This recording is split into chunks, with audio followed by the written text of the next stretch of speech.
The Logitech Zone Vibe 100 sits around $95. For that price, it promises comfort, wireless freedom, and a built-in microphone. Not all of those promises hold equally well. The audio output is where expectations meet reality, and reality is more modest than the price might suggest. With the default settings, the sound is noticeably weak.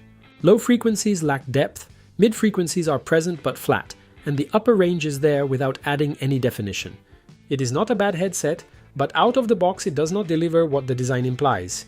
Using the companion app, you can adjust the equalization, adding more depth to the low end and raising the overall output level. With those changes applied, the stereo quality becomes more acceptable, both for music and for extended use. Without them, the experience is underwhelming. That dependency on external configuration to reach a reasonable audio standard is a real limitation at this price point.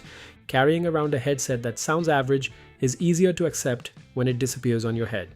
The Zone Vibe 100 weighs around 180 grams, which is light enough that extended use, several hours of continuous wear goes mostly unnoticed.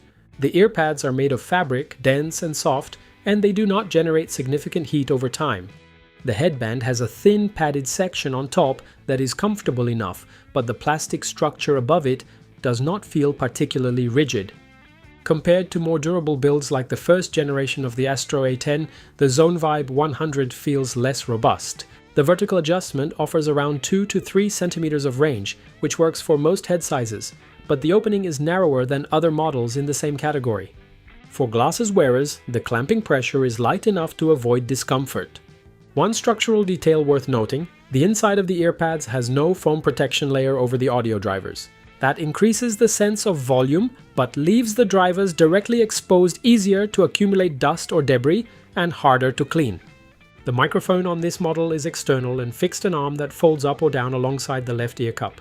Raising it completely mutes the input, lowering it activates it again. There is also a dedicated mute button on the ear cup if you prefer not to move the arm.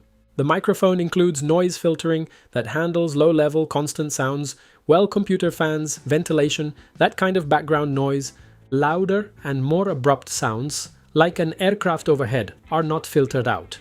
The capture quality is average relative to the price. It is a step above the G435, but headsets from Logitech that carry Blue microphone technology offer noticeably better capture.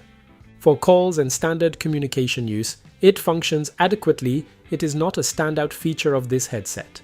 The companion app allows equalization adjustments and auto sleep configuration, for example, setting the headset to hibernate after 30 minutes of inactivity. Outside of those functions, the app does not offer significant customization depth. There is no multiple point connectivity. This headset connects to one device at a time via Bluetooth only. The Bluetooth connection is the only wireless option. The entry Type-C port is for charging only if Bluetooth pairing fails on a device. Wired use is not available as a fallback. The connection stability is functional, but the absence of a wired alternative or a dedicated wireless receiver limits flexibility.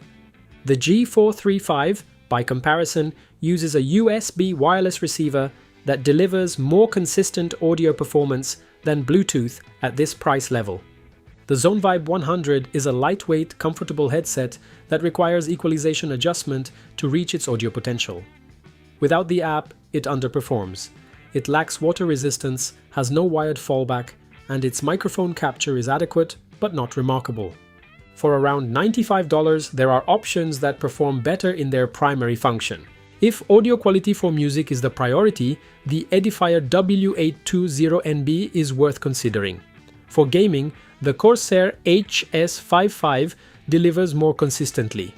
If multi-device connectivity and flexibility matter more than audio performance, the Redragon Zeus Pro handles that better at a lower cost. And if you are comparing within Logitech's own lineup, the G435 offers a more solid stereo experience even if its microphone is weaker. If you find the Zone Vibe 100 at a significantly reduced price, the comfort and weight alone may justify it. At full price, the alternatives listed perform better where it counts. That was my full analysis. If this is the right product for you and you want to support the work I do here, the affiliate links are in the description. I have already looked for the best available prices.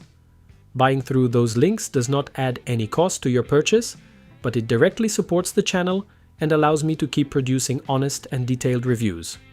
Thank you for watching.